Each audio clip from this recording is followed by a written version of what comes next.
Bonjour et bienvenue chez Les Grandes Sœurs, un podcast avec deux sœurs qui chaque semaine discutent de différents sujets portant sur l'acceptation de soi, le bien-être et différentes expériences de vie.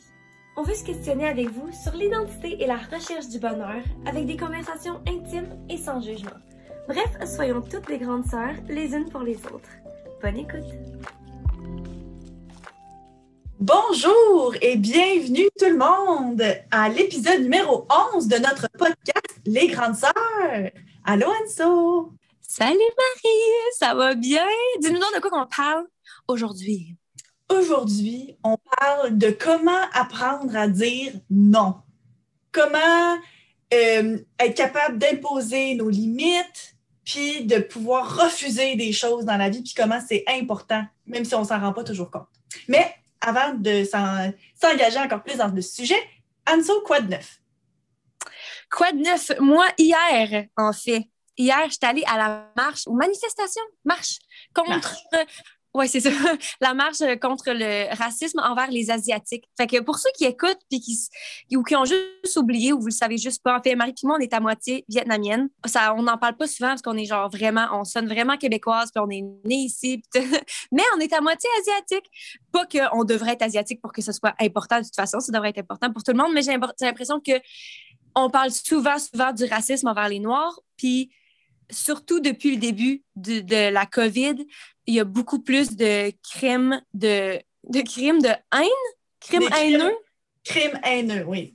Des crimes haineux, c'est ça, qui se passent envers les gens asiatiques. Justement, tu sais, du monde qui sont comme « Oh my God, genre, vous avez apporté la COVID, puis tout, parce que ça partit en Chine. » Puis non seulement envers la Chine, mais tu sais, il y a du monde, justement, comme nous, mettons, les Vietnamiens, là. On vient même pas de là, puis tout le monde nous met dans le même paquet. Puis non seulement ça, mais tu sais, les gens Chinois ici, ils n'ont pas rapport avec eux autres aussi, ils subissent le COVID aussi, là, ils perdent des gens aussi, puis ça a un gros impact sur eux. Puis en plus de ça, il faut que genre tu sois stressé de comme sortir de chez toi potentiellement. Il y a beaucoup de commerces dans le Chinatown, dans le quartier chinois qui ont été vandalisés. Puis là, la raison pourquoi il y a eu la marche, c'était qu'est-ce qui s'est passé à Atlanta, là, les femmes asiatiques qui ont été tuées pour aucune raison. Fait que, bref, c'est ça. Fait que c'est pour ça qu'on est allé faire la marche. Je vais laisser des liens dans la bio si vous voulez aller vous informer plus. Je ne veux pas trop parler de tout longtemps, là. Mais c'était ça, ma fin de semaine, en fait. C'est vraiment super que tu aies participé à ça. Je pense que justement, en général, comme tu l'as mentionné, tu sais, les Asiatiques, ils sont souvent moins... On a l'impression qu'ils sont moins touchés par le racisme parce qu'on attribue moins de descriptifs négatifs, mais ça reste qu'il y a beaucoup, beaucoup de préjugés puis beaucoup de conceptions négatives, des choses qui sont juste pas vraies. Fait que ça aussi, des fois, il faut en parler. Fait que très intéressant. Ouais. Toi, quoi de neuf? Moi, mon quoi de neuf, en fin de semaine aussi, nous autres, on enregistre souvent le lundi, là, fait que souvent notre quoi de neuf de ce qui s'est passé pendant la fin de semaine. Là, maintenant que le confinement commence on commence à se déconfiner, en fait, les restaurants à nos parents sont réouverts. Donc, samedi soir, on est allé souper au restaurant à nos parents. Moi, mon chum, puis mon garçon Freddy. Fait que mon chum, il est allé pour pouvoir donner un petit coup de main, puis pouvoir aider à asseoir les gens, parce que veut pas, avec les mesures sanitaires, puis tout ça, c'est beaucoup plus lourd que d'habitude de recevoir des clients.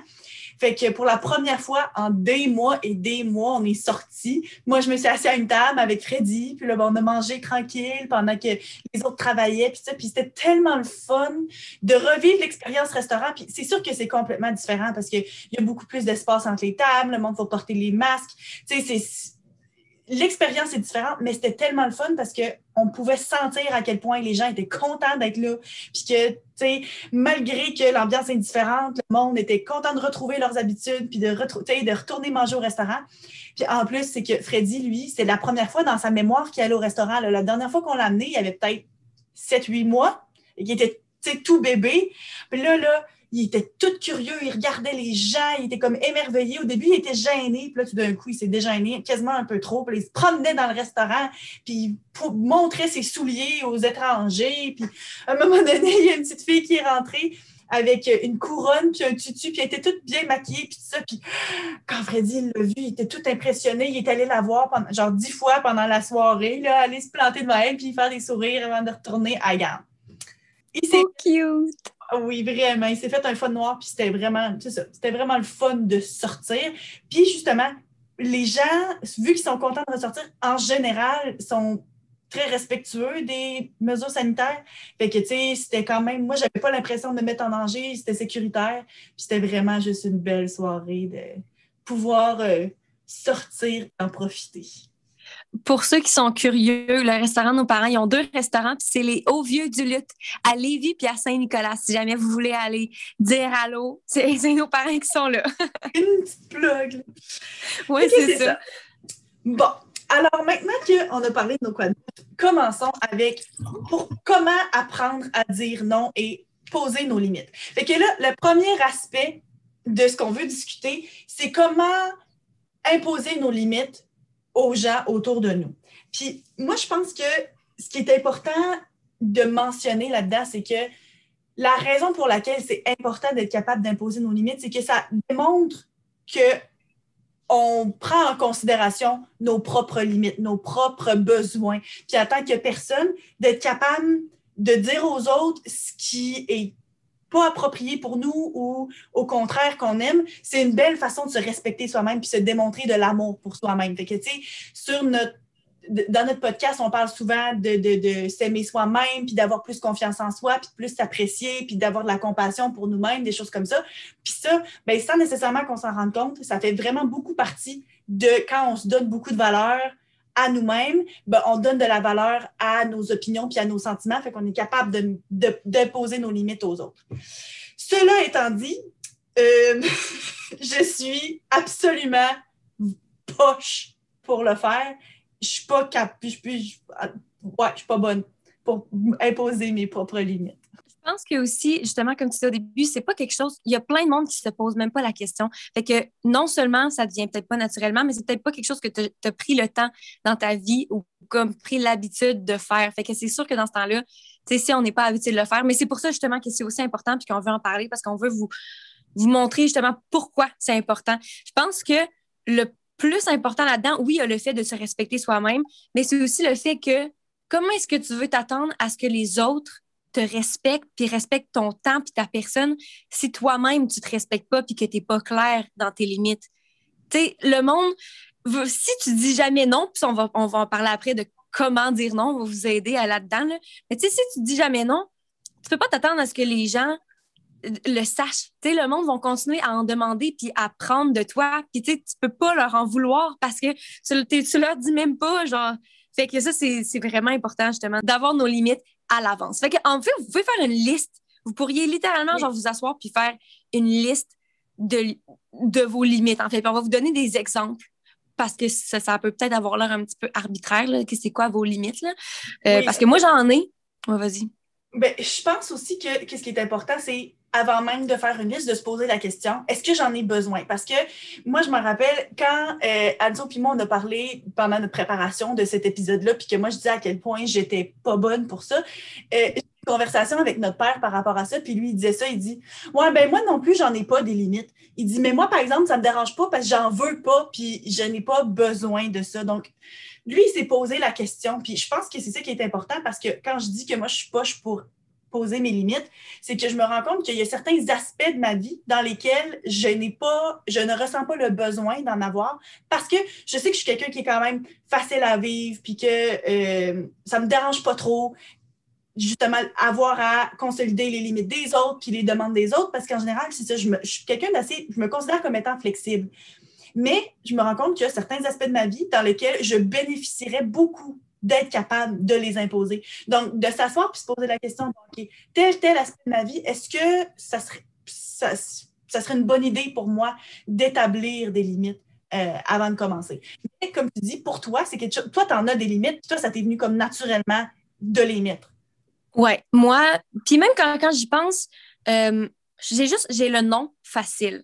Fait que j'ai l'impression que le fait d'être facilement capable de dire non fait que j'ai pas nécessairement besoin d'avoir des limites super claires. Puis j'ai pas, justement, je les ai pas écrites parce que pour moi, je respecte mon temps assez que, genre, si ça me tente pas de faire quelque chose, en tout cas, on va reparler aussi tantôt, mais je veux juste revenir sur le fait que, justement, tu dis que t'es chill, t'es assez comme easy going, t'es pas compliqué puis tout, mais ça fait plusieurs fois qu'on en parle, justement, dans le podcast, même, mais dans la vie en général, on dit que tu sais ça, t'es facile à vivre puis tout, puis t'es chill, mais je me rends compte que, je sais pas si c'est vrai, mais ça, c'est ma perception. J'ai l'impression qu'à force de le dire aussi, c'est peut-être quelque chose que ça te définit. Toi, tu te définis à travers ça aussi. Fait que là, tu veux pas dire non ou tu veux pas ne pas être chill parce que tu dis, moi, je suis chill. C'est pas quelque chose qui me dérange. Fait que ça devrait pas me déranger. Fait que, Ouais. tu sais, peut-être que. Oui, puis je pense que aussi, une affaire qui est importante, c'est que, tu sais, quand les gens, puis encore une fois, on va donner des exemples plus concrets, mais tu sais, dans certains aspects de notre vie par rapport au travail, à la famille, ou bien, tu sais, les relations interpersonnelles, mais quand tu n'établis pas de limites, c'est qu'à un moment donné, à force de tout le temps dire oui, oui, oui, de ne pas être capable de refuser des choses ou bien d'imposer certaines limitations, mais à un moment donné, ça vient qu'à être trop, puis ça déborde. Puis là, ben, tu as trop de responsabilités ou tu en prends trop sur ton dos ou justement, tu sais, les gens, ils ont trop facilement accès à toi, si on veut, à t'utiliser quasiment. Puis éventuellement, ben, ça vient qu'à déborder. Fait que d'être capable d'imposer des limites, ben, ça empêche ça. Ça empêche le vase de se remplir, de se remplir, de se remplir, puis qu'à un moment donné, pour un petit commentaire tout à fait anodin, ben, le vase déborde, puis là, c'est plus moyen de contrôler tout qu'est-ce qui se passe dans notre tête par rapport à ce qui s'est dit et fait avant. C'est ça, tu sais, on a un nombre d'énergie limité, genre une quantité d'énergie limitée. Moi, peut-être que je suis bonne parce que justement, je suis pas quelqu'un qui, genre socialement, moi, ça m'épuise, genre de voir des gens. Fait que ma quantité d'énergie sociale est très limitée. Même quand je m'en vais dans la famille, genre quand je m'en vais chez vous, chez papa, maman, même des interactions avec ma propre famille, ça m'épuise, genre. Fait que c'est encore plus important pour moi peut-être d'avoir des limites parce que justement, si j'étais pour dire oui, je m'épuiserais bien trop rapidement. Fait que là, je suis plus sélective. Puis, tu sais, je vais dire oui, est-ce que ça me tente vraiment aux gens que je veux vraiment, que je veux accorder vraiment mon temps puis qui méritent de mon temps puis de mon attention. Fait que c'est ça. En fait, on va tomber dans, je veux donner des exemples de limites qu'on pourrait imposer parce qu'il y a des limites côté travail. Je pense qu'au travail, c'est important puis il y a beaucoup de gens qui ont de la difficulté avec ça. Oui, ben moi la première. Moi, je l'ai dit, hein, je ne suis pas bonne pour mettre des limites. Moi, au travail, je sais que je vais prendre les responsabilités. Puis si tu as des choses, puis que tu me dis, ah, tu devrais faire ci ou ah, peux-tu faire ça? Je vais dire oui, je vais dire oui, je vais dire oui. Puis mettre des limites par rapport à mes collègues, je me rends compte que je ne me rends pas nécessairement compte que je ne devrais pas dire oui tout le temps. Puis même par rapport à mes étudiants, tu sais, moi, en tant que prof de cégep, je suis sollicitée par des étudiants, puis je reçois des messages à toute heure du jour. Tu sais, on s'entend, les étudiants, eux autres, là, ils font des travaux. Il peut être autant 8 heures le matin qu'il peut être minuit, demi le soir. Puis je vais recevoir des messages, des questions à toute heure du jour. Puis je ne suis pas capable de ne pas répondre tout de suite. Tu sais, à moins que je sois en train de dormir puis que je ne le vois pas, mon téléphone il est là, je reçois des notifications comme si c'était genre Instagram ou Facebook et je vais répondre tout de suite. Ça me crée quasiment de l'anxiété quand je me rends compte, ça fait 1 heure que cet étudiant-là m'a écrit puis je n'ai pas encore répondu, alors que c'est encore un délai parfaitement raisonnable. Là. Mais je ne suis pas capable. Tu sais, au début de la session, je leur dis toujours, je suis super disponible puis tout ça. Puis je leur dis, ben, c'est sûr que tu sais, quand je dors, je ne réponds pas. Mais sinon, même si je suis en train de profiter de la soirée à écouter un film avec ma famille ou bien que je suis dans un souper, si je reçois une question de mes étudiants, je vais leur répondre. Je n'ai pas mis de limite avec eux autres. Puis même là, eux autres, c'est même pas qu'ils l'ont demandé. Là. C'est moi qui pourrais juste dire je ne réponds pas tout de suite. Là. Mais je le fais pas et je réponds 99% du temps en dedans de l'heure qui suit le message de mes étudiants. Fait que tu vois, ça, là, c'est le parfait exemple de pourquoi c'est important. Parce que si, justement, tu as des limites à l'avance puis que toi-même, tu le sais, tu n'es pas obligé là, de le dire à tes étudiants, genre au début, OK, voici mes limites. Non, non, toi, tu les connais. Mais si toi-même, justement, tu te dis, OK, je réponds plus à partir de 8 heures le soir, puis la fin de semaine, ou peu importe, peu importe c'est quoi tes limites à toi, mais ça, c'est clair, fait que tu te sentiras pas mal de le faire. Tu te sentiras pas comme, ah, mais je pourrais le faire. Non, tu as tes limites, tu les respectes, genre. Puis, tu sais, d'un côté, on en parle, puis je suis là à encourager les gens à mettre une limite, mais moi, je parle de ça, puis je suis pas capable de m'imaginer changer ça. Tu sais, on dirait que pour moi, c'est important, en tant que prof, de répondre rapidement. Puis c'est sûr que, tu sais, si je vis une question que je sais très bien que c'est pas quelque chose qui est urgent, ça se peut que j'attende. Mais comme, on dirait que sinon, je m'imagine, je me mets à pas répondre tout de suite, là, puis ça me crée quasiment du stress. Mais là, rendu là, est-ce que c'est quelque chose que je suis prête à gérer les conséquences? Aussi, c'est ça l'affaire. C'est que si je me dis, bon, OK, je ne serais pas capable de mettre cette limite-là, est-ce que je suis prête à vivre les conséquences de ce que ça inclut, tu sais? Oui, mais c'est ça. L'affaire, c'est que justement, comme on dit, il y a des gens qui n'ont pas besoin de limites ou qui ont, dans certains aspects de leur vie. Tu sais, si toi, tes valeurs puis l'importance de répondre puis d'être une prof qui est là, présente pour ses étudiants rapidement, c'est plus important que mettons, justement, d'avoir ton temps libre la fin de semaine, ben c'est bien correct comme ça. Mais c'est bien de se poser la question, tu sais. Après ça, je pense que aussi c'est d'accepter. Puis après ça, tu sais, je peux pas comme être frustrée après moi-même ou après mes étudiants de me solliciter la fin de semaine. Parce que si la première fois, je leur ai répondu, ben eux autres, ils se disent, bon, ben c'est parfait, je peux le refaire. Fait que c'est sûr qu'il faut que je sois consciente du message que moi-même j'envoie en tant que prof. Si je réponds toujours dans l'heure, ben eux autres, ils s'attendent à ce que je réponde vite. Fait que, tu sais, encore une fois, c'est des choses avec lesquelles je dois vivre. Puis personnellement, je vais très certainement continuer à le faire. Mais justement, peut-être qu'avec des collègues ou bien dans d'autres contextes, là, je devrais faire plus attention parce que là, ça me pèse plus que l'interaction avec mes étudiants. Je t'entends parler, puis tu dis comme, là, j'ai répondu rapidement, fait que là, ils s'attendent à ce que je réponde. Tes étudiants, ils s'en foutent, là, que tu répondes rapidement ou pas, là. Genre, premièrement, ils savent même pas quel prof qui ont répondu vite ou pas. Ça se peut qu'eux-mêmes, ils ouvrent pas ton message, genre, ils ouvrent ton message le lendemain, là. Fait que, tu sais, ça, c'est le genre de pression que toi-même, tu te mets, là, ça n'a pas nécessairement rapport à mettre ses limites, là, mais comme, tu sais, c'est le genre de pression, justement, que c'est correct si tu trouves ça important, mais c'est tellement moins important, puis c'est tellement moins un big deal que tu le penses, là, ça, c'est certain. Ben, j'imagine aussi que ça dépend de l'étudiant, ça dépend du travail, ça dépend de la nature de la question, ça dépend de tellement de choses. Puis on dirait que moi, je suis comme, ben là, je veux pas avoir à mettre dans ces culottes puis dire, ben là, c'est parce que c'est l'heure que j'ai pour travailler là-dessus avant de passer à d'autres choses. Fait que ça va l'aider si je suis capable de répondre vite. Mais en tout cas, tu as raison, par exemple. Ça, c'est sûr que tu as raison. Puis que je mets comme trop d'importance. Je pense que peut-être je surestime l'importance que mon cours a dans la vie de mes étudiants. Fait que genre, je pense qu'ils ont besoin d'une réponse tout de suite, comme si leur vie tournait juste autour de ça. Fait que dans le fond, je devrais chiller par rapport à ça. Mais encore une fois, c'est un exemple des limites que moi, je ne mets pas. Fait que c'est la même chose, si pour vous, c'est de répondre à des courriels. Des courriels, mettons, si vous n'avez pas nécessairement des étudiants, ou bien que ce soit de refuser de faire du temps, du overtime. Quand ils te demandent, ben, peux-tu faire un chiffre de plus, d'être capable de dire d'avance, non, je refuse les chiffres de plus parce que j'ai besoin de ce temps-là, ou bien d'être capable de poser vos limites par rapport à certaines tâches que vous voulez faire, ou à certaines interactions, ou à certains collègues avec qui vous voulez ou ne voulez pas faire affaire. C'est toutes des choses qui font partie des limites au travail que vous pouvez vous poser la question si vous en avez besoin. Puis si ça améliorerait vraiment votre santé mentale, ben c'est correct de les demander. Encore une fois, c'est une question de confiance en soi puis de se respecter soi-même. Mais tu sais, de notre côté, même toi, des limites par rapport à ton travail, même si tu n'as pas de job, c'est quelque chose qu'il a fallu que tu fasses parce que tu n'avais aucune limite. De quoi j'ai pas de job? Je travaille. Non, excuse-moi, pas de job, tu n'as pas de boss. Je m'excuse. C'est pas ça que je voulais dire, tu n'as pas de boss. Fait que, tu sais, tu ne veux pas tuer ton propre patron. Fait que, tu sais, il y a quelques mois, quand on a travaillé sur ton horaire, toi, ton travail, c'était juste 100% de ta vie. Tu n'étais même pas capable de prendre des pauses puis de pas te sentir mal d'écouter une émission de télé en te disant, je suis censée être en train de faire d'autres choses. Il a fallu que tu imposes tes propres limites à toi-même. Ouais, c'est vrai. Mais encore une fois, ça, c'est genre de. Ben, tu vois, là, c'est ça. On a parlé dans les épisodes d'avant de faire un horaire puis que ça m'a aidé dans mon hygiène de vie.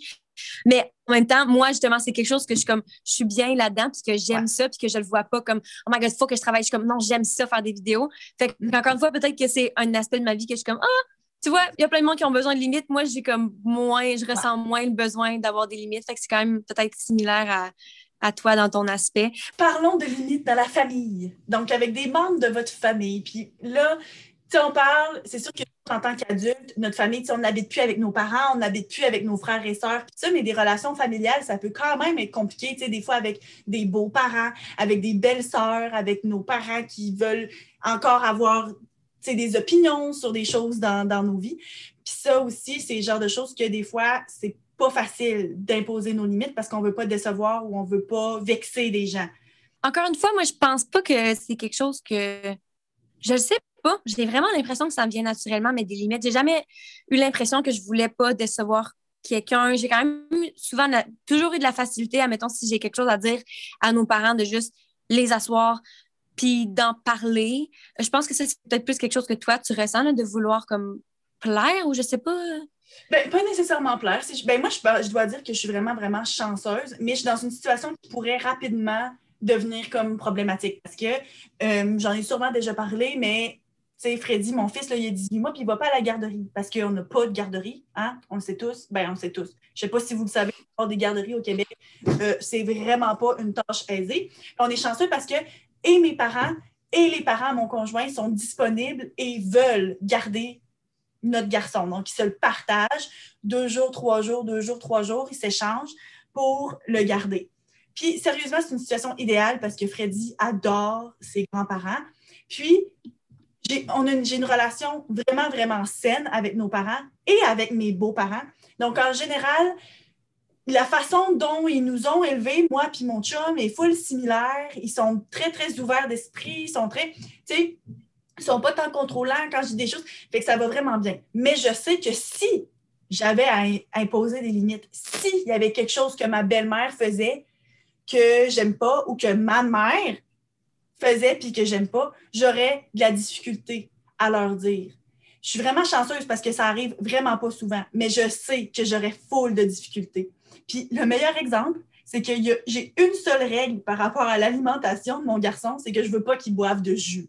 Genre, je suis vraiment pas sévère sur les desserts, sur la quantité qu'il mange. Tu sais, je veux vraiment qu'il puisse manger de façon comme intuitive, puis choisir ce qu'il aime, puis que c'est pas grave s'il n'a pas faim beaucoup un repas, puis qu'avoir du dessert à tous les repas, ben c'est pas nécessairement tant grave si c'est avec modération. Tu sais, j'ai pas tant de règles, mais je veux pas qu'il boive de jus.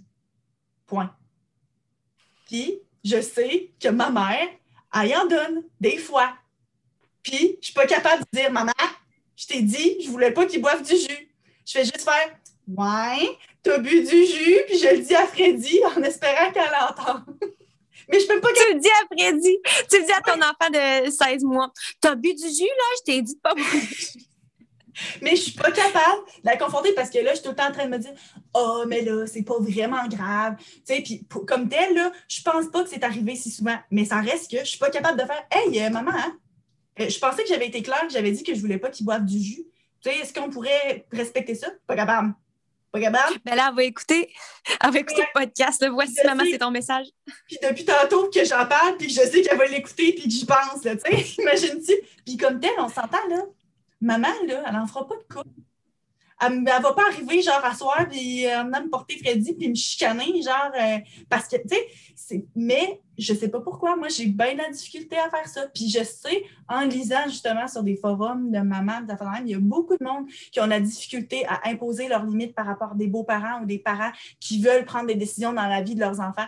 Puis il y a une partie de moi qui est comme, il faut vraiment être capable de leur dire, parce que rendu là, c'est vous autres les parents, c'est vous autres qui vivez avec les conséquences de ce que les grands-parents décident pour vous quand vous n'êtes pas là. Fait que, tu sais, autant que oui, les grands-parents, bon, si ça peut avoir des gâteries, ça veut gâter, des affaires de même, mais comme, s'il y a des affaires qui vous tiennent vraiment à cœur, il faut être capable de le dire puis d'imposer des limites par rapport à ça, parce que sinon, ça peut vraiment briser des relations parce que si eux autres ne sont pas au courant qu'il y a des choses qui vous rendent inconfortables, mais ils peuvent continuer de faire des choses jusqu'à temps que toi, tu es là, tu dis OK, là, ça ne marche plus, tu éclates. Puis là, tu refuses que les grands-parents gardent ton enfant du jour au lendemain, alors qu'eux autres, ils n'étaient pas au courant que c'était quelque chose qui te dérangeait. Tu sais. Puis là, tu viens d'enlever à ton enfant le privilège de se faire garder par ses grands-parents. Là. Non, moi, c'est. En fait, moi, c'est quelque chose. Il y a un exemple que. Ben, pas. Ouais, c'est ça. Il y a un exemple qu'on en a parlé l'autre jour. Je n'avais même pas réalisé que c'était une limite, là, parce que justement, encore une fois, moi, c'est quelque chose qui me vient naturellement. Mais c'était quand j'étais revenue. Sais-tu quand je suis revenue du Colombie-Britannique? Ouais. Ouais. Je suis revenue avec mon chum. On a pris l'avion, justement. Ça faisait comme 2 mois qu'on était là-bas. Puis on est revenu. Puis je me rappelle juste que j'ai texté mon père. Je le textais quand, genre, entre les avions. Puis tout, c'est pour qu'il sache que j'étais saine et sauve. Puis là, on arrive à Montréal, puis j'ai texté, puis j'ai dit, bon, on vient d'arriver à l'appartement, tout est beau, je prends la fin de semaine, ça me tente pas de parler à personne, fait que genre, on se parle dans quelques jours. Puis il a dit, OK, parfait. Puis moi, dans ma tête, c'était juste quelque chose de normal, tu sais, je faisais juste ça, je disais ça pour le fun, tu sais, mais pas pour le fun, voyons, pourquoi j'ai dit ça? C'est trop pas pour le fun que j'ai dit ça. Mais dans le fond, je disais ça juste comme ça, tu sais, parce que moi, c'est ça que je ressentais dans le moment. J'étais comme, j'ai envie de pas avoir à parler à du monde puis à avoir à comme dire, bon, quoi de neuf? Qu'est-ce qui s'est passé? Comment a été ton retour? Comment a été ton voyage? Blablabla, tu sais. Mais Marie, elle m'a fait me rendre compte que c'était une limite. Oui, parce que quand je suis allée voir, toi puis moi, finalement, pendant cette fin de semaine-là, on s'est bel et bien parlé. Tu sais, même si tu avais dit à mon père, je veux pas parler à personne, on a cédulé la prochaine fois qu'on allait enregistrer un podcast. On s'est parlé un petit peu en allant chercher Freddy chez eux. Je les ai vus, puis là, j'ai comme fait, ah oui, là, Anso, telle affaire, telle affaire. Puis là, papa était comme, ah ouais, OK, ben là, qu'est-ce qu'elle a dit par rapport à ça? Puis il me pose des questions, puis il m'a dit, ouais, là, elle m'a dit que elle voulait pas nous parler pendant une couple de jours, puis que, genre, elle se reposait, puis qu'elle allait nous réécrire en début de semaine, tu sais. Puis j'étais comme, ah, OK. Puis quand je t'ai dit ça, on s'est comme rendu compte, ah, ben vraiment, t'as imposé ta limite, puis mon père, il l'a complètement respecté, là. Il était comme full avide d'avoir des informations quand j'ai parlé de toi, mais il s'était retenu de te poser des questions en se disant, OK, non, je suis capable de respecter le fait qu'en ce moment, elle va avoir son espace, elle veut se reposer, puis qu'on va se reparler lundi. C'est ça. Voici en ce moment comment je me sens, puis je suis juste claire. Puis le monde respecte ça. Tu sais, quand toi, justement, tu mets tes limites, puis tu es juste clair par rapport à ça, puis que tu te sens pas mal de faire mais là, je veux pas vous parler, mais c'est pas parce que ça me tente pas ou c'est pas. Non, c'est juste ça parce que c'est ça, puis respecte-le. Genre, puis le monde vont te respecter. En tout cas, espérons-le. Sinon, il y a aussi dans notre vie amoureuse que mettre des limites peut être important. Puis moi, personnellement, je pense que c'est peut-être l'endroit où c'est le plus important. Parce que Est-ce que si tu es dans une relation amoureuse, la personne avec qui tu partages ta vie, c'est justement dans la vie de tous les jours. Donc, c'est pas juste des membres de la famille à qui tu parles sur une base régulière ou une fois par semaine ou une fois par mois. C'est pas nécessairement juste au travail que quand tu reviens à la maison, c'est toi qui gères tes émotions. Là, c'est vraiment la personne avec qui tu partages ta vie. Donc, c'est vraiment important de connaître tes propres limites et de les rendre claires pour l'autre personne. Parce que tu ne peux pas t'attendre à ce que l'autre personne devine c'est quoi tes limites. ouais. Est-ce que toi, t'en as des limites avec ton chum que tu peux Sûrement. penser? Sûrement. Laisse-moi y penser. Toi, vas-y donc, toi, en premier. Oui. Ben, moi, encore une fois, c'est ça. J'ai pas de limite claire, mais il y en a une que j'ai pensé quand on planifiait cet épisode-là, que ça m'est revenu, puis j'étais comme, oh my God, ça, c'est une limite claire que j'ai avec mon chum. Puis c'est le fait, les Instagram, OK? Il y a souvent, je me suis rendu compte, moi, je suis quelqu'un de jalouse en relation. Genre, je suis pas quelqu'un de jalouse envers d'autres gens. Comme je suis pas envieuse de d'autres, mettons, femmes, mais je suis jalouse de la façon que mon chum peut regarder quelqu'un bien, tu sais, puis je suis du genre à vraiment me faire des idées dans ma tête, des gros kits, là. Sauf que, justement, je remarquais que quand je voyais, mettons, qu'il likait des photos de du monde, puis peut-être que c'est moi qui ai recherché cette information, là, tu sais, mais comme avec un petit peu de recherche, c'est ça. Je voyais qu'il likait des photos, puis je me suis rendu compte à quel point ça me mettait mal à l'aise, genre. J'aime vraiment pas ça. On aurait dit que ça me rend vraiment jalouse, puis ça me rend frustrée, puis je comprenais pas pourquoi, je comprenais pas le besoin, genre, de liker des photos. Puis tu sais, quand c'est des amis de filles, il y a aucun problème. Mais tu sais, si c'est des filles, genre, par rapport, pour aucune raison qui va liker des photos, tu sais, moi, ça me mettait vraiment mal à l'aise. Fait que je l'ai assis, puis j'étais comme, moi, là, ça me rend vraiment jalouse, puis j'aime pas ça, puis je me fais des idées, puis j'aimerais que tu ne likes pas ces photos-là. Je comprends que, tu sais, je veux dire, moi aussi, je suis du monde sur Instagram, puis c'est correct que je sais que je peux pas t'empêcher de regarder des photos Instagram, puis je sais que la plupart des trucs que je pense, c'est dans ma tête, puis c'est moi qui me crée des insécurités. Mais j'étais comme, est-ce que tu t'essayes en likant de leur faire savoir que tu as vu la photo, que tu aimes ça? Est-ce qu'il y a une raison? Puis il était comme, non, non, il n'y a aucune raison. Puis je like juste par habitude comme ça, mais c'est vraiment pas nécessaire. T'sais, lui, il ressentait pas le besoin de le faire. Fait que j'ai dit, OK, continue à suivre ton monde sur Instagram, mais s'il te plaît, like pas parce que ça fait que moi, je vois qui tu regardes puis qui que tu likes puis ça me met mal à l'aise. Fait que ça, c'est une limite qu'on en a jasé puis on a posé cette limite-là puis on est correct avec ça. Tu sais, il respecte cette limite-là maintenant puis moi, ça va mieux. Je suis moins jalouse. Fait que ça, c'est le genre de limite qu'on peut imposer, mettons. Oui, puis des fois, ça peut être des limites par rapport au temps que vous passez ensemble. Tu sais, il y a du monde qui ont besoin de leur temps seul, puis il y a du monde qui veulent tout le temps être ensemble. Fait que d'être capable de dire, ben regarde, moi, on a beau vivre ensemble ou pas, ou peu importe, j'ai besoin de cet espace-là pour faire mes affaires ou bien, tu sais, passer du temps toute seule. Puis, tu sais, moi, aussi niaiseux que ça peut paraître, prendre une douche, c'est quelque chose qui est très important pour ma santé mentale. Moi, dans mon hygiène de vie, dans qu'est-ce que je fais, prendre une douche, ça part ma journée.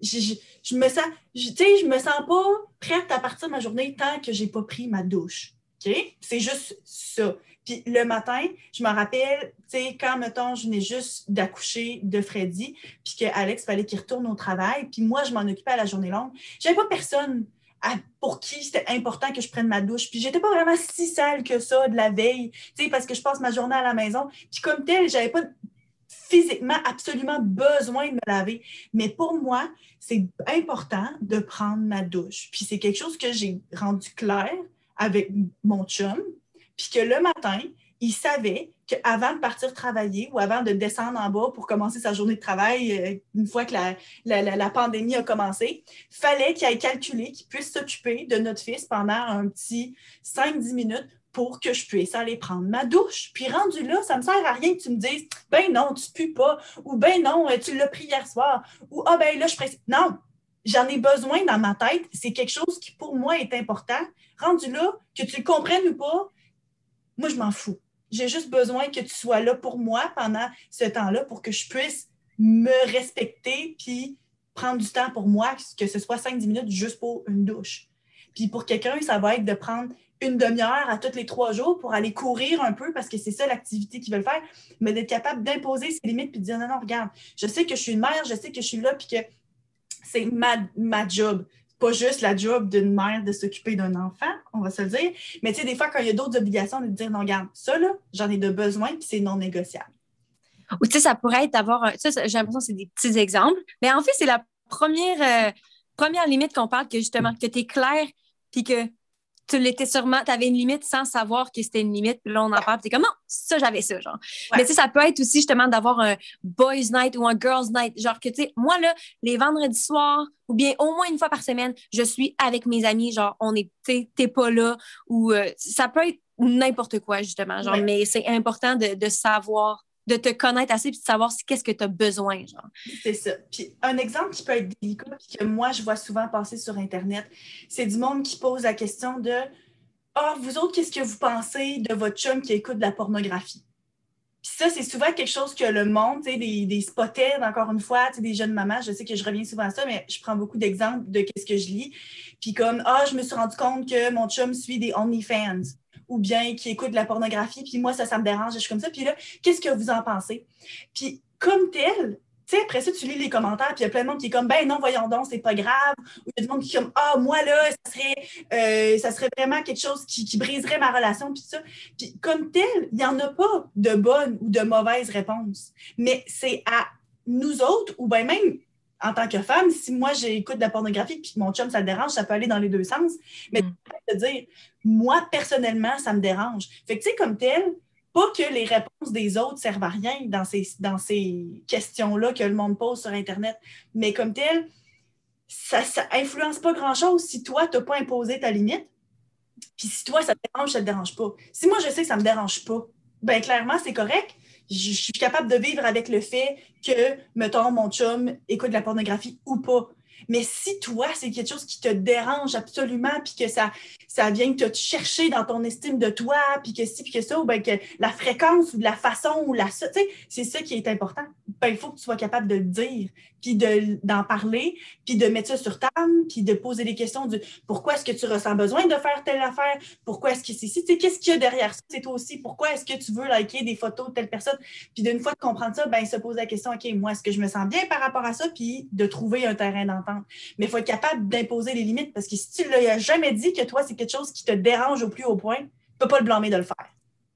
Exact. Puis c'est vrai que l'opinion des autres, si, mettons, tout le monde sur ce post-là dit « Ah, ben non, c'est correct, c'est normal d'écouter de la pornographie », là, même si tu te forces à faire « OK, c'est censé être normal, fait que je vais rien dire », mais toi, tu vas être tout aussi malheureuse ou tout aussi pas bien avec ça.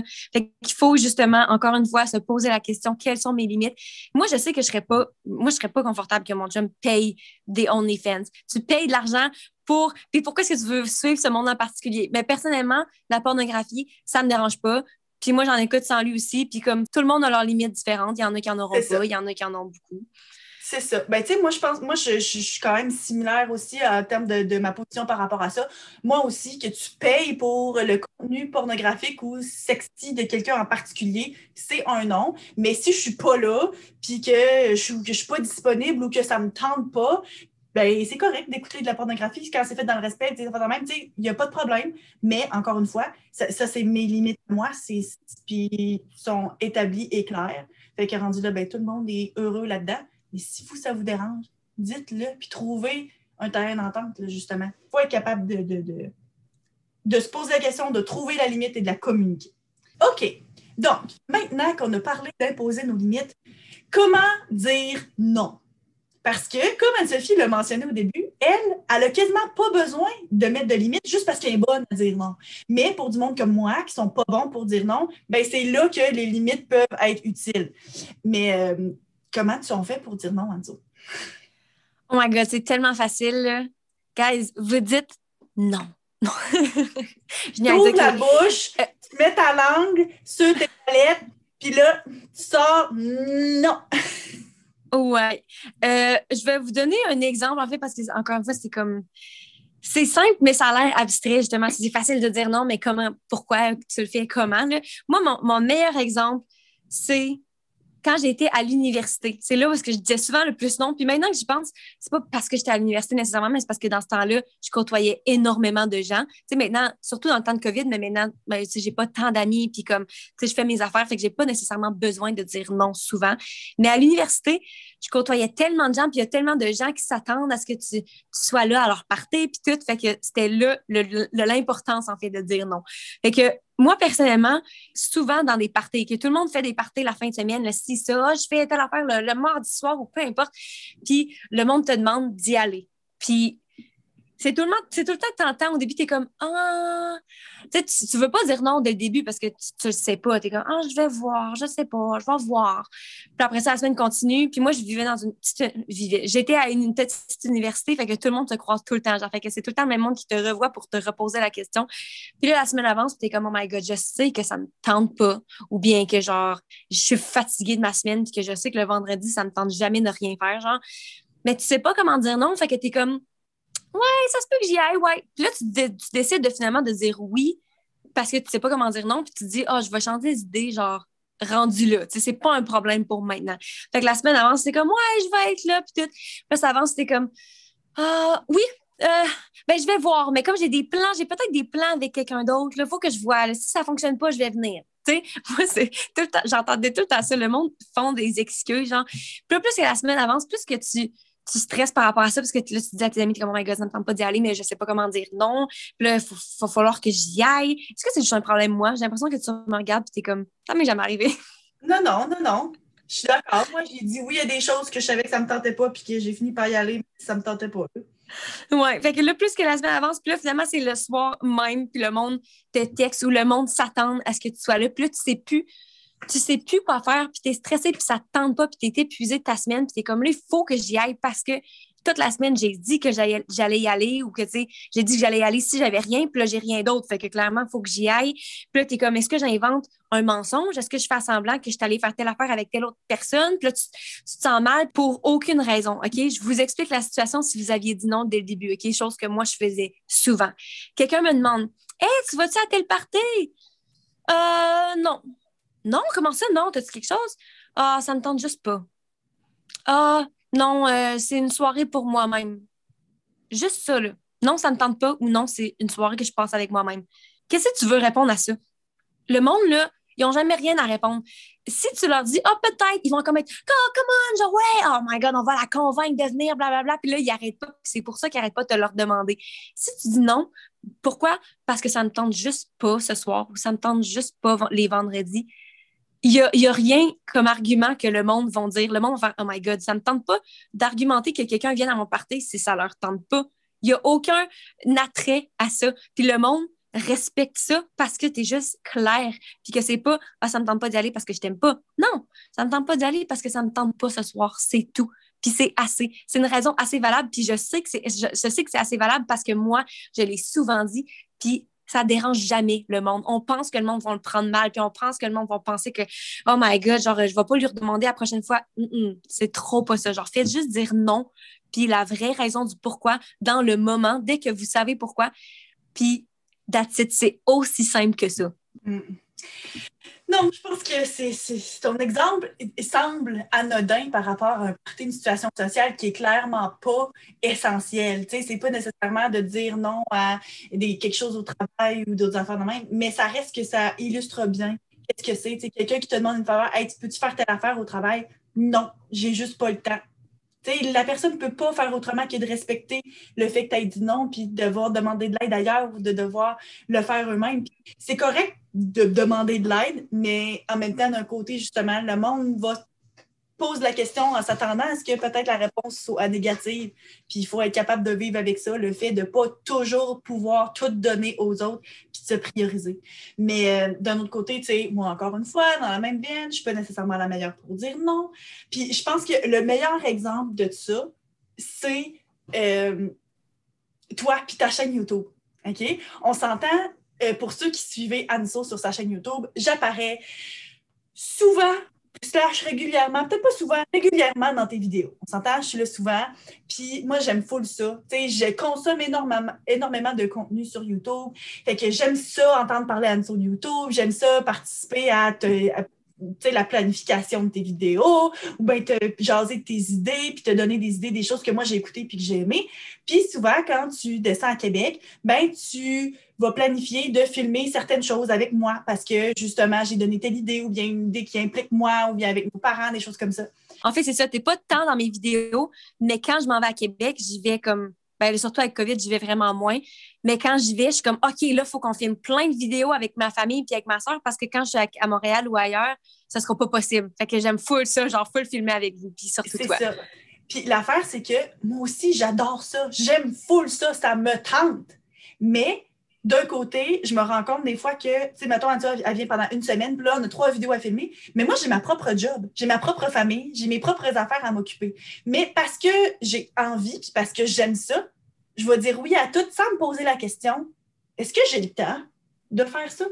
Est-ce que j'ai l'énergie de faire ça? Est-ce que ça va me mettre dans la marde pour les 3 prochaines semaines au travail parce que je vais avoir pris tel temps pour faire une vidéo? Puis rendu là, oui, j'en ai envie, mais je m'arrête pas à me poser la question, est-ce que c'est une bonne idée? Est-ce que, genre, c'est vraiment une bonne initiative de le faire? Mais rendu là, moi, je dis tellement jamais non que ben, je vais dire oui à tout. Puis comme tel, toi, tu peux pas le savoir que j'ai pas tant le temps puis que ça ne m'adonne pas tant finalement. Ouais, je pense que c'est vraiment un bon exemple. Encore une fois, une preuve que si vous mettez pas vos limites, le monde va continuer. C'est pas nécessairement parce qu'ils essayent de vous utiliser, parce que là, tu dis ça, puis je suis comme, moi, justement, j'ai jamais eu ce feeling-là de toi, genre que, justement, que c'est trop, puis tout. Puis je sais que je suis beaucoup là avec mes vidéos, tu sais, je veux pas, ça fait une énorme partie de ma vie, puis quand je m'en vais à Québec, justement, je vois ça comme une opportunité de filmer avec toi puis la famille parce que j'aime ça vous montrer sur ma chaîne YouTube, mais aussi parce que comme on a dit, j'ai de la difficulté à mettre des limites moi-même avec mon travail. Fait que peu importe où est-ce que je suis, puis qu'est-ce que je fais, puis avec qui que je suis tout le temps en train de penser à mon travail. Fait que, tu sais, moi, je me dis, si on fait des vidéos, ben ça nous donne une opportunité de passer plus de temps ensemble parce que si tu fais pas partie de la vidéo, ben je vais juste faire une autre vidéo puis je vais être tu sais, je vais faire mes propres affaires puis on passera pas du temps ensemble. Une autre raison pourquoi j'aime autant qu'on fasse le podcast, parce que ça nous permet de travailler tout le temps se parlant puis ayant du fun ensemble. Fait que ouais, je pense que c'est vraiment un bon exemple parce que justement, je suis comme je me sens un petit peu mal. Je suis là, est-ce que parce qu'en plus, je m'en vais à Québec bientôt. Là. Je m'en vais à Québec dans quelques semaines. Ouais. Fait que là, je suis comme, oh my God, les trucs qu'on a planifiés, est-ce que c'est. Ben là, c'est trop. Mais tu sais, justement, mais d'un autre côté, c'est que c'est ça, c'est à moi d'être capable de dire non, puis de comme tel, pas dire genre, je mets ma limite, je veux pas qu'on filme de vidéos ensemble. Non, là, ça, c'est pas une limite que je veux mettre, mais c'est de fois en fois d'être capable de dire, ah ben non, cette fois-ci, ça m'adonne pas. Mais l'affaire, c'est que moi, je suis inconfortable. Cependant, là, maintenant qu'on en a parlé, maintenant que là, je te l'ai dit, ben là, je sais que tu es comme au courant. Fait que, tu sais, quand tu vas venir, ben là, toi, premièrement, tu vas peut-être plus me poser la question, tu es sûr que tu as le temps? Mais moi, d'un autre côté, je me dis, bon, là, elle est consciente que des fois, c'est pas nécessairement le bon timing pour moi. Fait que je me sens moins mal de dire, ouais, non, là, ça marche pas. Tu sais, encore une fois, c'est d'être ouvert aux gens, puis de leur parler de comment vous vous sentez, de leur parler de vos limites, même là, tu sais, des potentielles fois où vous diriez non, pour ensuite moins se sentir mal d'avoir à dire non, d'avoir à imposer cette limite-là en particulier. Genre. Fait que la prochaine fois que tu vas venir, tu n'as pas besoin d'avoir peur. T'sais, ça me revient à moi comme tel là, de dire non. On ne peut pas vraiment dire que c'est de ta faute. Toi, comme tel, c'est pas mal intentionné de dire je vais utiliser ma soeur. Yes, elle n'est pas capable de dire non. Check-moi bien, m'a tout le temps demandé des affaires. Si toi, tu es là, puis tu aimes ça passer du temps avec moi, fait que c'est comme un peu ma job à moi de dire ouais, ben là, non, je m'excuse, mais cette semaine, ça ne m'adonne pas, j'ai pas le temps de faire ça. Ben, tu vois, ça me fait penser justement. J'avais une idée de vidéo. Puis, je vais demander à Rowan qui m'a aidé. Parce qu'encore une fois, j'ai l'impression que, tu sais, justement, tu comprends vraiment mon travail. Puis, tu me montres beaucoup d'intérêt dans les idées de vidéos puis tout. Fait que des fois, je prends pour acquis, justement, que si tu aimes ça, ben, tu vas vouloir m'aider. Puis, c'est vrai que tu veux m'aider, mais des fois, tu n'as pas nécessairement le temps pour. Fait que... Puis là, mettons, là, tu dis ça, là, puis je suis comme, ben, t'as un peu, là, dis-moi, c'est quoi ton idée, tout d'un coup, que je voudrais le faire parce que j'ai envie. Mais à un moment donné, il faut que je pense aussi au fait qu'après ça, si je t'ai épuisé pendant 2 semaines, quand tu t'en vas, c'est peut-être pas la meilleure idée. Mais encore une fois, c'est un travail intérieur à faire de moi, de me poser la question, est-ce que le poids que ça va m'amener vaut le plaisir que je vais avoir? Est-ce que c'est une limite qui vaut la peine que j'en force pas? Est-ce que j'ai vraiment besoin de cette limite-là ou pas? Mais voilà. Ben, en tout cas, maintenant que c'est dit puis qu'on en a parlé, clairement, ce sera plus un problème, j'espère. En tout cas, sois clair avec moi. Ça... Mais tu sais, je dois dire, je pense que j'ai pris cet exemple-là parce que je pense que ça exposait bien, mais comme tel, tu sais, je pense pas que ça en était au point où est-ce que c'était un problème, mais là, c'est sûr que ça pourra pas en devenir un. C'est ça, c'est pas besoin d'être déjà débordé ou de déjà être un gros problème pour faire. Justement, le fait d'avoir ses limites à l'avance, c'est pour ne pas se ramasser dans des situations comme ça où est-ce qu'on se sent mal puis tout. C'est que si tu les as déjà avant de commencer une job, ben, tu seras jamais dans une situation négative. C'est comme ça. Parce que là, si j'attendais encore 3 fois que tu viens, puis de tout le temps avoir trop de vidéos, puis qu'à un moment donné, je finis par éclater, puis dire là, Lanzo, là, je t'en ai que tu prennes pour acquis que je vais faire des vidéos, puis qu'on se chicane, ben après ça, tu me demanderas plus jamais de rien faire, puis moi, je vais perdre une activité que j'aime faire quand tu viens. Tu sais, comme tel, là, c'est de trouver la balance entre les deux. Bon. Ouais. Je pense que là, on a fait le tour de cet exemple-là. Ouais. OK. Donc maintenant, le dernier point, puis celle-là, c'est pas nécessairement un point, c'est juste qu'on veut ouvrir la discussion sur pourquoi est-ce qu'on a de la difficulté à imposer nos limites, pourquoi est-ce qu'on a de la difficulté à dire non, puis ça vient avec le pourquoi est-ce qu'on veut autant plaire. Parce que comme telle, la raison pour laquelle on n'est pas capable de refuser des choses aux gens ou bien d'imposer nos limites, c'est qu'on veut pas que les gens soient déçus de nous, on veut que les gens soient contents puis leur plaire. Fait que pourquoi est-ce que c'est important? Puis je ne sais pas vraiment. Parce que moi, j'aime ça plaire, j'aime ça que les gens me trouvent compétente, j'aime ça que mes étudiants me trouvent le fun, j'aime ça que ma famille aime passer du temps avec moi. Tu sais, c'est sûr que c'est toujours le fun de plaire à tout le monde, mais pourquoi est-ce que ça me dérangerait autant de dire à ma mère arrête de donner du jus à mon fils, mettons? Tu sais, c'est comme... C'est ça, c'est le désir de plaire là-dedans. Puis pourquoi est-ce que c'est ça? J'ai l'impression qu'il y a tellement... tout le monde, je pense que c'est quelque chose qui est peut-être dans la nature humaine, même le fait de plaire. En fait, le fait de vouloir être accepté, ça fait partie de notre nature humaine parce que dans le passé, quand on chassait encore, tu avais besoin d'avoir ton groupe parce que si tu étais rejeté, puis si justement tu n'avais pas d'amis puis de gang qui te protègent, t'allais mourir, là. Tu sais, t'as besoin d'une équipe, t'as besoin de gens, justement, quelqu'un qui va chasser, quelqu'un qui va s'occuper de l'abri, quelqu'un qui va s'occuper des enfants, blablabla. Fait que je pense que ça, c'est tellement un besoin humain inné que aujourd'hui, on n'a plus besoin de ça pour survivre. On n'a pas besoin de plaire, on n'a pas besoin d'avoir d'amis, techniquement, mais on accorde encore énormément d'importance à ça. Oui, c'est clair que l'être humain est un être sociable, fait qu'on veut pouvoir s'entourer de gens, mais en même temps, d'un côté, c'est que tu n'as pas besoin de dire oui à tout puis de jamais imposer de limites pour pouvoir avoir des gens dans ta vie non plus. Mm-hmm. Moi, personnellement, plus que je vieillis, pas que je me fous de plaire, ça dépend. Parce que, mettons, sur YouTube, je sais que je me censure beaucoup. Même avant de poster des vidéos, je suis tout le temps en train de penser à qu'est-ce que le monde va penser. Je veux surtout pas dire quelque chose qui va offenser les gens. Fait que dans ce sens-là, oui, je veux plaire aux gens parce que je veux pas que le monde pense quelque chose de négatif de moi, pense que je dis quelque chose que je m'exprime mal, mettons, puis qui pense quelque chose que je pense pas nécessairement, tu sais, qui alignent pas avec mes valeurs. Mais en général, dans ma vie de tous les jours, j'ai vraiment l'impression que j'ai plus le besoin de plaire. Puis je pense que tout ça vient du fait que je suis ou que j'ai été une personnalité publique peut-être dans mon passé sans apporter le fait que j'ai fait Mixmania.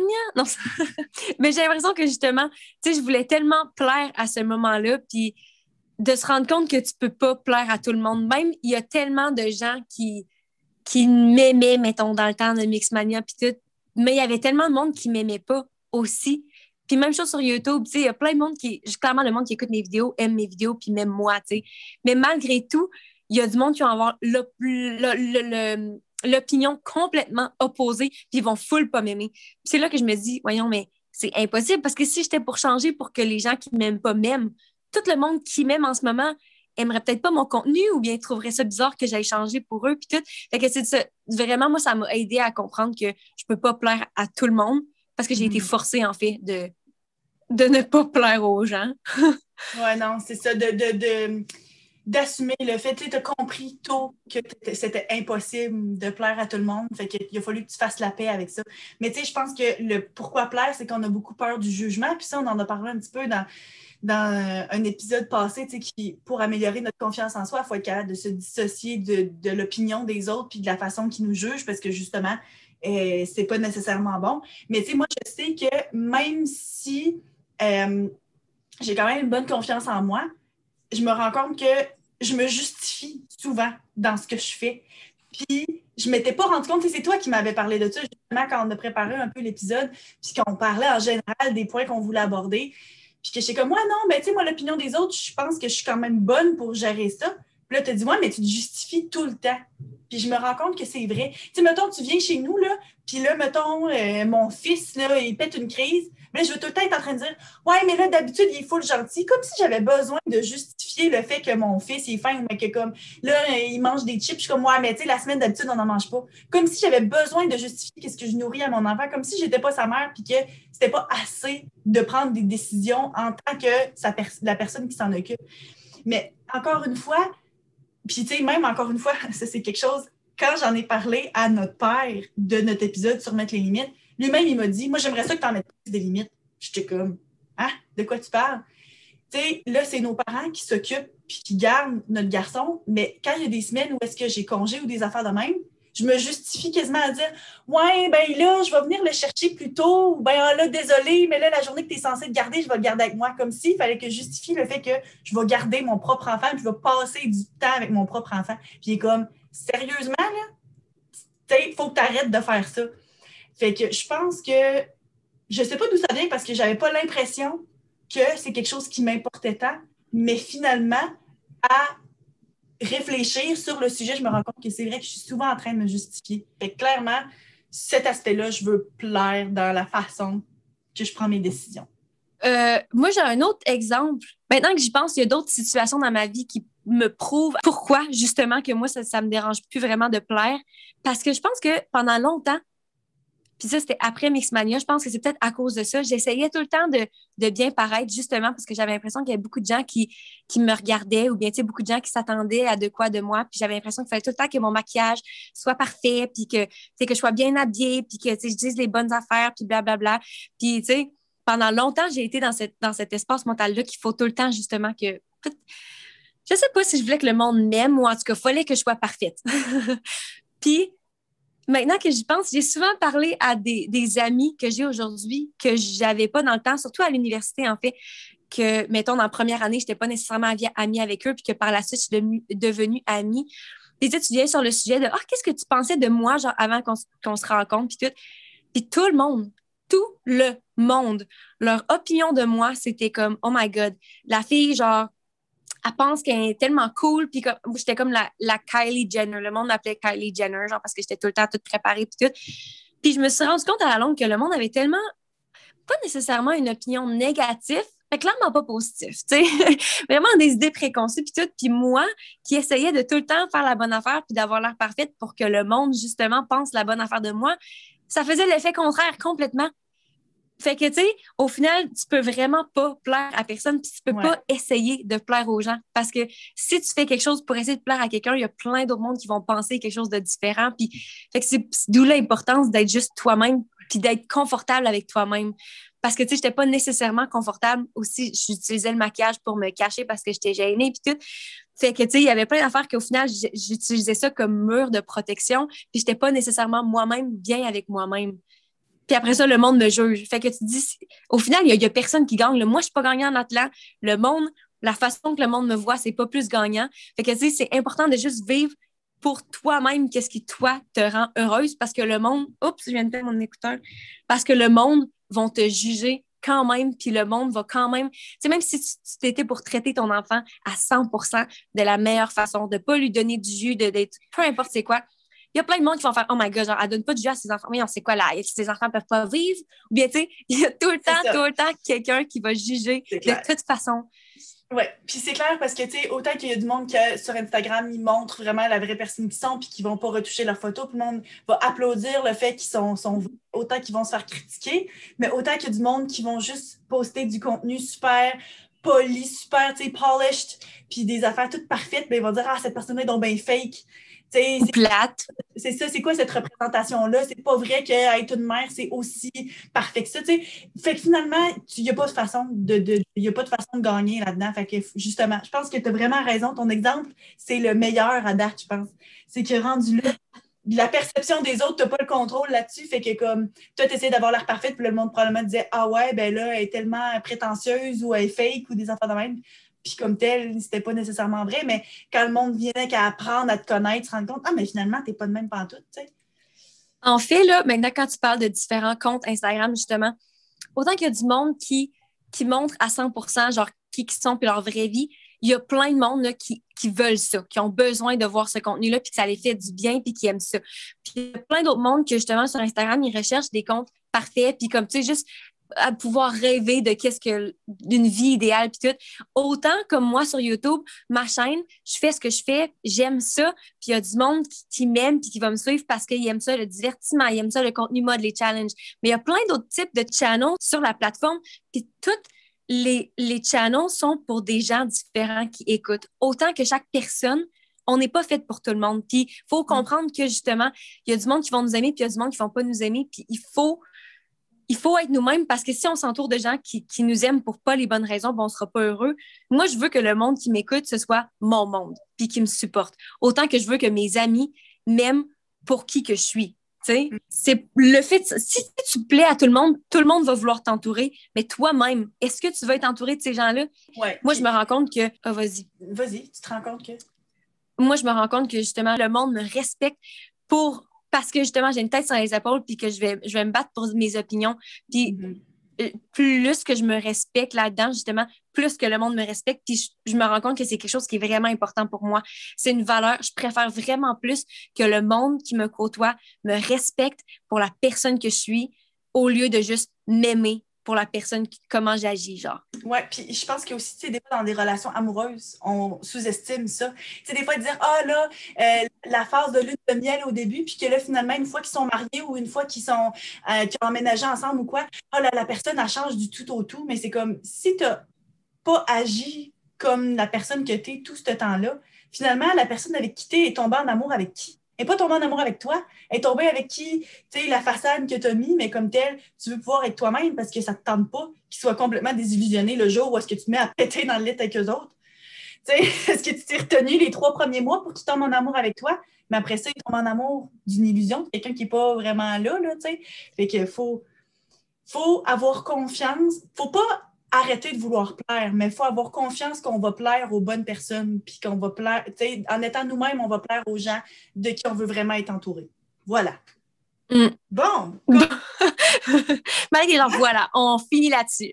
Oui, c'est ça, on finit là-dessus. Là, j'ai l'impression qu'on a comme mis le doigt dessus, tu sais, parce que surtout cette partie-là, on avait comme fait, OK, on va discuter de pourquoi est-ce qu'on veut plaire dans la vie, puis pourquoi est-ce que c'est important pour les gens, mais on n'avait comme pas nécessairement de conclusion, on n'avait comme pas nécessairement trouvé des comme. Mais là, à force de jaser, on a comme fait, ouais, voilà, c'est ça. C'est pas qu'on veut pas plaire. C'est correct de vouloir plaire, mais il faut plaire au monde avec qui on veut vraiment passer du temps puis qui nous aime pour qui on est. Ouais. Pas mal contente de cette conclusion-là.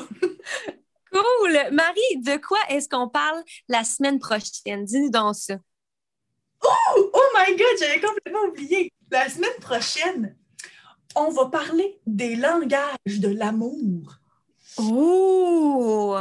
Donc, je ne sais pas si vous avez déjà entendu parler de ça, mais il y a un monsieur qui a écrit un livre sur les 5 langages de l'amour, puis de comment est-ce que c'est important de savoir c'est quoi notre langage de l'amour, puis de connaître le langage de l'amour des gens autour de nous pour avoir des relations harmonieuses. Fait qu'on va vous expliquer c'est quoi, puis ensuite, on va passer un test pour découvrir c'est quoi notre langage de l'amour. Ouais, moi, je suis bien curieuse parce que je sais vraiment pas, en fait. C'est toi qui as eu cette idée-là, puis j'étais comme, j'ai lu les langages, j'étais comme, oh my God, je savais même pas, genre que... En tout cas, j'ai bien hâte de faire le test et voir ce que ça dit. C'est ça. Puis aussi, on va pouvoir décider si on trouve que c'est une bonne théorie, si c'est une bonne idée, si le résultat il correspond à ce qu'on pensait qu'on était dans des relations. En tout cas, j'ai bien hâte. Nice! Fait que, guys, si jamais vous voulez nous communiquer avec nous, ouais, on a notre page Instagram, les.grandes.sœurs. Je me rends compte qu'à chaque épisode, je disais au pluriel, mais dans le fond, le fait de dire les, c'est comme... Ouais, mais quand même. C'est important pareil. OK, bon, fait que les.grandes.sœurs au pluriel, guys, avec des S. Allez nous suivre. Puis aussi sur Facebook, on a une page Facebook, Les Grandes Sœurs au pluriel, encore une fois. C'est une petite communauté où est-ce que vous pouvez venir nous poser des questions puis juste jaser entre vous aussi. On vous invite vraiment fortement à aller nous joindre là-dessus. Si jamais vous avez des questions que vous voulez qu'on réponde aussi dans un podcast futur, vous pouvez soit nous envoyer un message privé sur Instagram ou sur Facebook. Fait que c'est ça, on vous voit là-bas. À la semaine prochaine! Bye! Bye!